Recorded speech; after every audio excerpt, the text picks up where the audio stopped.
Okay, welcome to the deep dive. We're looking at a bunch of sources you shared, all pointing towards, well, one specific thing: Love Island USA Season 7. That's right. And our job today really is to dive into this stuff, pull out the key bits and figure out what questions were really top of mind for people, maybe like you, trying to watch the new season. Mm-hmm. And honestly, it's pretty crystal clear right off the bat. Your sources really zero in on the practical stuff, Yeah. the absolute like where, when, and how Okay. to watch. Yeah, and that itself is pretty telling, isn't it? The sheer number of questions just about accessing the show tells you a lot about audience priorities right at the start. Before even getting into the drama or the cast. Exactly. It wasn't about the Islanders yet, not really. It was just, how do I see this? Yeah. Securing that viewing spot was paramount. Okay, so let's unpack that. Let's start with the where. Based on everything you gave us, what was the main place, the sort of undisputed hub for 37? Well, what's really interesting here, and it's a super clear insight from your sources, is how everyone seemed to land on one place, Peacock. Right. We saw searches like just Peacock, Peacock TV, but also more specific things like where to watch Love Island, is these a season 7 on Peacock? And even just, how to watch Love Island on Peacock. So it wasn't really ambiguous in people's minds. No, it really seems like Peacock was kind of the expected destination for this season. That name just kept coming up. Okay, Peacock's the main stage. Did your sources give any clues about how people were trying to watch on Peacock? Like, were they looking for specific deals or ways in? Oh, absolutely. The fact that terms like Peacock free trial showed up suggests, viewers were actively looking for access points, maybe easy ways in, or introductory offers, just jump right in. Makes sense. And then there was this other layer, a real focus on the way they wanted to watch. Searches like, watch Love Island USA live on Peacock, or is Love Island live on Peacock? Yeah, interesting. The live aspect. Yeah. It really highlights that even with streaming, where you can watch anytime, there's still this strong pull towards the real-time shared experience, especially for a show like this that, well, it blows up online daily. That's a really good point, kind of bringing that old appointment TV vibe to streaming. So, okay, people figure out where Peacock. The very next big hurdle, and it's all over your sources, was when. What did the material show us about timing? Oh, the timing questions were huge. Just the sheer volume tells you how crucial this was. Your sources are packed with questions about the start date itself.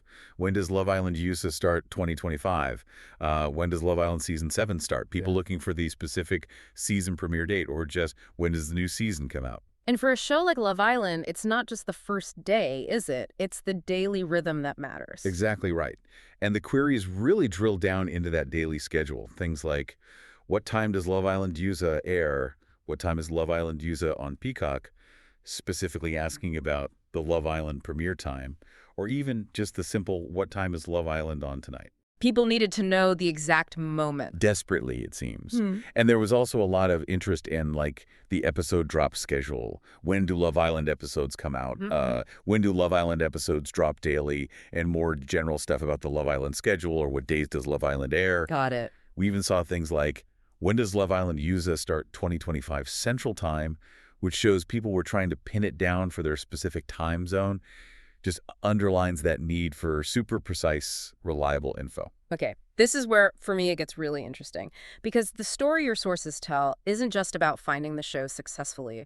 It's also about when it wasn't there. Yeah. There's a really noticeable theme around delays. Yeah, this wasn't just like one or two people wondering. The number of questions about delays in your sources, that's a pretty significant insight into what the viewer experience was actually like for some. We saw really explicit searches. Why is Love Island Season 7 not on Peacock? Why is Love Island delayed tonight? And then more general terms like Love Island Season 7 delay, or simply Love Island delayed. So people were hitting a wall. It strongly suggests they were. They expected it, it wasn't there, and they immediately went online to find out why. It really shows how critical that timely, reliable delivery is for a show that moves so fast day to day, and how frustrating those interruptions must have been. So not just planning, but like active troubleshooting.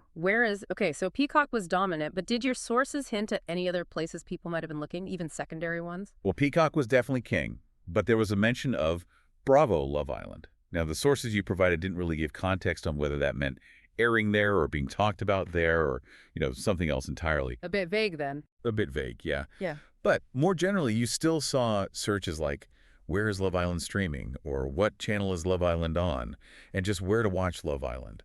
It shows some viewers were maybe still casting a wider net, trying to pin down the right platform in the, let's face it, sometimes confusing streaming world. True. And we also saw searches focusing right on the start, like Love Island Season 7, Episode 1, and Love Island USA Season 7, Episode 2. Okay. And what about people? Your sources actually dropped some names, even in these very practical how-to-watch searches. Who came up? Yeah, that was interesting. The names mentioned were Ariana Medicus, Huda Love Island, Austin Love Island Season 7, Jeremiah Love Island, Olandria Love Island, Taylor Love Island, and Bella Love Island. Okay, quite a few. Right.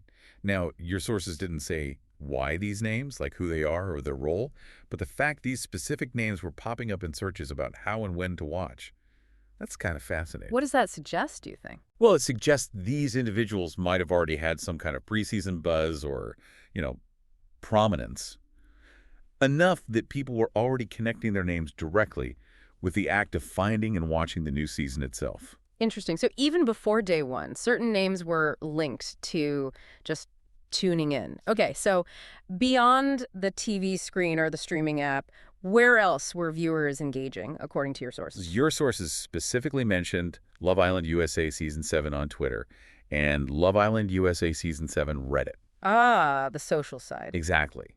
And that's another key insight, right? Watching is only half the battle, or half the fun, maybe. Yeah. The audience is clearly heading straight to social media to discuss, react, find community, even while they might still be figuring out the basic viewing logistics. It's all happening at once. Okay. So, you pull all these threads together from the sources you provided, you get this really clear snapshot. Yeah. The viewer's immediate challenge, their top priorities right at the start of the season. It's like a mad dash. A sprint, yeah. A sprint to find the main platform, which is overwhelmingly Peacock, according to your sources. Then nail down the exact time, the schedule. And finally, troubleshoot any hiccups like those delays we saw mentioned so often. This intense focus purely on access really underscores how vital that seamless, reliable delivery is, especially for keeping audiences hooked on a show that really thrives on being consumed daily and talked about constantly online. Right. So that really brings our deep dive into your source material here to a close. The key takeaways seem pretty straightforward, don't they? I think so. Peacock was clearly the platform people were focused on finding. Getting that precise timing and schedule information was incredibly important to them. Absolute critical. And that significant number of searches about delays. It tells a story about viewer expectations and, well, the friction that happens when immediate access isn't quite immediate. Yeah, it's like a practical guide to the viewer's immediate concerns, drawn straight from the questions they were typing into search engines. Totally. And it kind of makes you wonder, doesn't it? Seeing all this effort people put in just to figure out the basic where and when. Does this intense focus on just accessing a popular show like this, does it reveal something, maybe something deeper about our modern viewing habits? Or maybe about the relationship we have with these shows we feel we have to watch right away? Or is it just about the sometimes messy reality of navigating, the whole streaming landscape today? Something for you to chew on.